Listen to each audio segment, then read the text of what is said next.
Fresh off the set of a new Amazon series based on his best-selling novel, The Terminal List Dark Wolf, Jack Carr.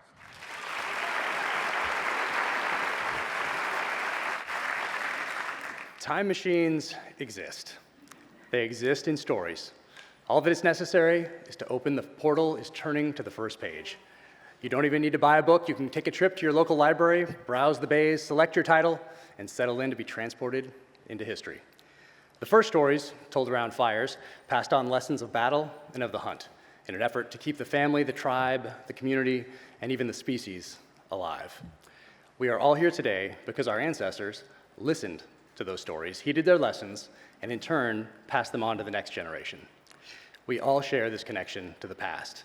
We are all here today because of the power of story.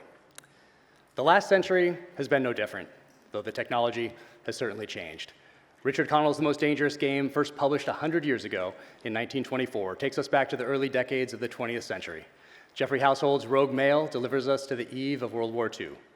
Thrillers and mysteries of the early to mid-40s are fascinating for how they dealt or didn't with the war that engulfed the planet.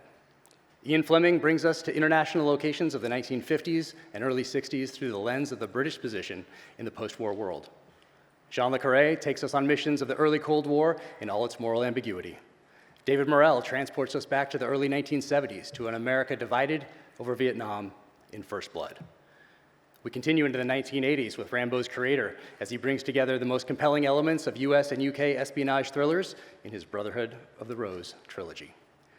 Starting in the 1970s, Nelson DeMille, Robert Ludlum, and Frederick Forsyth begin to immerse us in the worlds of crime and spycraft.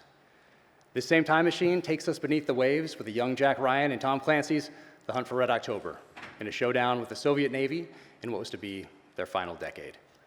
We meet Pulitzer Prize winner Stephen Hunter's Bob Lee Swagger in the 90s and see the world through the eyes of a Vietnam veteran 20 years removed from the conflict in Southeast Asia. The novels of my youth transported me back to World War II, the Cold War in Vietnam, and others were contemporary thrillers that now facilitate my time travel back to the 1980s and 90s. It was Simon & Schuster, Atria, and Emily Bessler books author, the late great Vince Flynn, who gave us the legendary Mitch Rapp in thrillers that I would read on my way to Iraq and Afghanistan. His books bridge the divide between the pre- and post-9/11 worlds, ultimately giving us a hero for the 21st century, a hero who resonated not just with Americans, but readers around the world. Vince's books are now a time machine, bringing readers and listeners back to the years of the global war on terror. A post-war on terror phase in the thriller genre began following the US withdrawal from Afghanistan. This era is still being defined, but future readers and listeners will one day turn to the thrillers of today to be transported back to this time.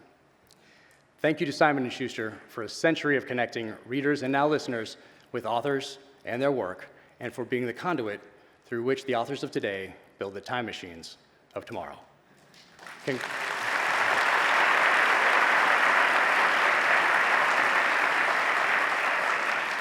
Congratulations on 100 years of publishing. Thank you for welcoming me into the fold and allowing me to be a part of it. I am humbled, and I can't wait for what's ahead. Thank you.